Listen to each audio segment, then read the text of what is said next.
Hello everyone, welcome to my YouTube channel. So friends, आज हम class 7 की social science की वर्कशीट नंबर 6 करने वाले हैं, जो कि आपकी 6 अगस्त की वर्कशीट है। सो इस वीडियो को स्टार्ट करने से पहले सभी बच्चे इस वीडियो को लाइक कर दीजिए और चैनल को सब्सक्राइब करिए। तो चलिए वीडियो को स्टार्ट करते हैं। तो यहाँ पर हम इस वर्कशीट में इन्वायरमेंट के बारे में पढ़ने वाले हैं। ठीक है, तो इन्वायरमेंट में सबसे पहले हम पढ़ेंगे हाइड्रोस्फीयर के बारे में। ठीक है, जो आपका जलमंडल होता है।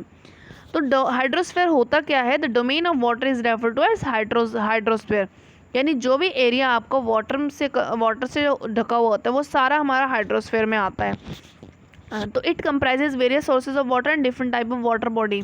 तो हाइड्रोस्फीयर के अंदर बहुत सारे सोर्सेज आते हैं वाटर के, जैसे कि रिवर हो गया, लेक्स है, सीज है, ओशंस है, समुद्र हो, महासागर, ये सब। ठीक है, और it is essential for all living organism, यानी वाटर जो होता है वो सभी के लिए इंपॉर्टेंट है, तो इसलिए हाइड्रोस्फीयर भी सभी के लिए इंपॉर्टेंट होता है। वाटर जो है can occur in 3 state, 3 state में वाटर हमें मिलता है। पहला है सॉलिड फॉर्म में, जैसे कि आइस होता है, लिक्विड फॉर्म में और जैसे वाटर होता है, और गैस फॉर्म में जो कि वेपर्स की फॉर्म में होता है। ठीक है, आगे देखो कुछ पूछा गया क्वेश्चन।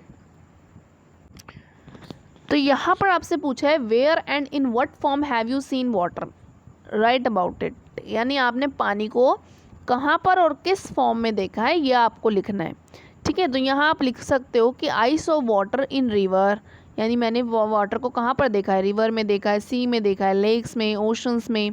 ठीक है, और इनकी 3 स्टेट होती है वाटर की, वो क्या होती है? सॉलिड, लिक्विड और गैस। अगला देखो, do you think water is essential for all living organisms, क्या आप सोचते हो कि पानी सभी के लिए इंपॉर्टेंट है? रीज़न बताना है आपको।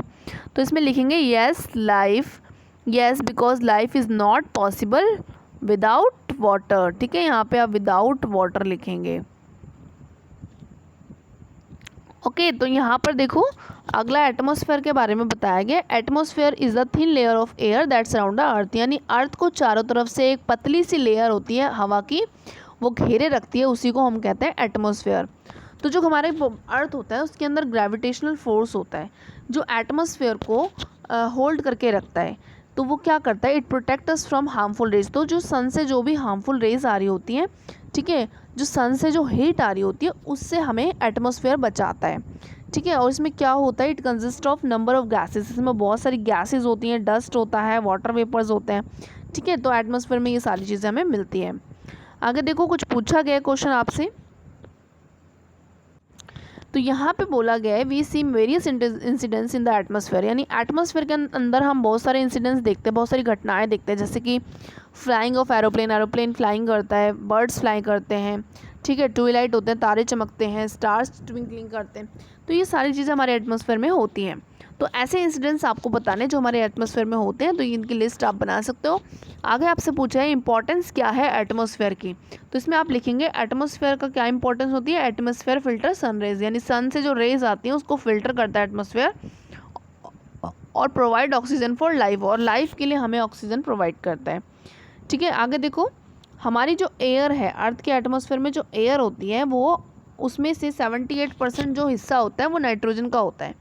ठीक है, और 21% जो हिस्सा होता है वो ऑक्सीजन का होता है, और बाकी जो बच गया वो स्मॉल अमाउंट में 1% जो होता है वो आपकी दूसरी गैसेस होती हैं, जैसे कि कार्बन डाइऑक्साइड हो गई, नियॉन हो गई, हाइड्रोजन हो गई। तो ये गैसेस आपको मिलती हैं। अब बात करते हैं बायोस्फीयर के, यानी कि प्लांट किंगडम और एनिमल किंगडम दोनों मिलकर बायोस्फीयर बनाते हैं। ठीक है, या फिर लिविंग वर्ल्ड जिसे आप कह सकते हो। तो ये एक नैरो जोन है अर्थ का, जहाँ पे लैंड, वाटर और एयर इंटरैक्ट करते हैं और लाइफ को सपोर्ट करते हैं। ठीक है, आगे देखो यहाँ पे एक साथ में पिक्चर दी हुई है। एटमॉस्फेयर की लेयर्स हैं, पहले ट्रोपोस्फेयर, फिर स्ट्रेटोस्फेयर, फिर मीजोस्फेयर है, फिर थर्मोस्फेयर और फिर एक्सोस्फेयर है। ठीक है, आगे देखो उसके क्वेश्चन है, उनको सॉल्व करेंगे। तो यहाँ पर प्रश्न नंबर 1 यानी क्वेश्चन नंबर 1 में आपसे बोला what do you understand biosphere, यानी बायोस्फीयर से आप क्या समझते हो? तो यहाँ पे आप लिखेंगे plant and animal kingdom together make biosphere. ठीक है, तो इस तरीके से आप लिख सकते हो। आगे देखो क्वेश्चन नंबर 2, यहाँ पे name 5 layer of the atmosphere, atmosphere की 5 लेयर के नाम लिखने। तो पहला ट्रोपोस्फेयर, स्ट्रेटोस्फेयर, मीजोस्फेयर, थर्मोस्फेयर और एक्सोस्फेयर। ठीक है, 5 लेयर के नाम आपको लिखने हैं इसमें। तो इस तरीके से इस वर्कशीट में आपको क्वेश्चंस जो दिए थे सभी के आंसर मैंने आपको 1 बाय 1 बता दिए हैं। सो जाने से पहले वीडियो को लाइक करके जाना। मिलता है नेक्स्ट वीडियो में, तब तक के लिए बाय बाय।